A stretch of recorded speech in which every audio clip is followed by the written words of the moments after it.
जय माता दी। आप सभी का मेरे चैनल पर हार्दिक स्वागत है। आप सभी को चैत्र नवरात्रि की हार्दिक शुभकामनाएं। माता रानी की कृपा आप सब पर बनी रहे। चैत्र नवरात्र का शुभारंभ 30 मार्च यानी आज से हो रहा है और इन पावन दिनों का समापन 6 अप्रैल रविवार को होगा। पंचांग के अनुसार हर वर्ष चैत्र मास की प्रतिपदा तिथि पर चैत्र नवरात्र के व्रत रखे जाते हैं। इन 9 दिनों के दौरान माँ दुर्गा के 9 स्वरूपों की पूजा अर्चना की जाती है और भक्तगण व्रत का पालन करते हैं।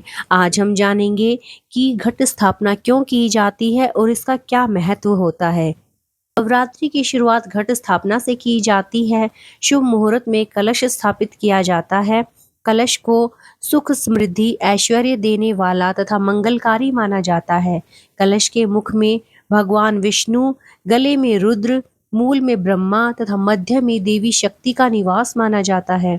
नवरात्रि के समय ब्रह्मांड में उपस्थित शक्तियों का घट में आह्वान करके उसे कार्यरत किया जाता है। नवरात्रि के प्रथम दिन कलश स्थापना करने का विधि विधान है और पहला दिन मां शैलपुत्री के लिए समर्पित होता है। कहा जाता है कि कलश स्थापना के बिना नवरात्रि के 9 दिनों की पूजा पूरी नहीं होती। ये कलश पहले दिन से लेकर 9वें दिन तक रखा जाता है और फिर उसका विसर्जन किया जाता है। ऐसा करने से सभी देवी देवता उस ऊर्जा और व्रत के साक्षी बन जाते हैं। और यहाँ पर जो सबसे जरूरी बात यह है कि घट स्थापना जब भी हम करें तो सही मुहूर्त में करनी चाहिए। इससे माँ दुर्गा की कृपा हमेशा बनी रहती है। और इसी तरह हम घट स्थापना कैसे करें, चलिए यह भी जान लेते हैं। घट स्थापना करने के लिए सबसे पहले हम एक चौकी लगाएंगे, उस पर हम एक लाल वस्त्र बिछाएंगे और उस पर हम चावल से अष्टदल कमल बनाएंगे।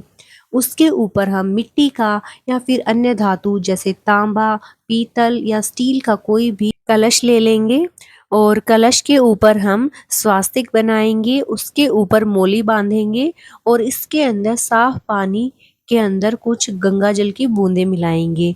अब इस कलश में पानी में सिक्का, हल्दी, सुपारी, अक्षत, पान, फूल, इलायची डालेंगे। फिर 5 प्रकार के पत्ते रखें और कलश को ढक दें। इसमें आप आम के पत्ते भी ले सकते हैं, अशोक के पत्ते भी ले सकते हैं।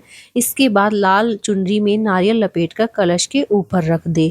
ध्यान रहे कि नारियल का मुख पूजा करने वाले के सामने होना चाहिए। नारियल का जो मुख है वो कभी भी आसमान की तरफ नहीं होना चाहिए, इस बात का आप ध्यान रखें।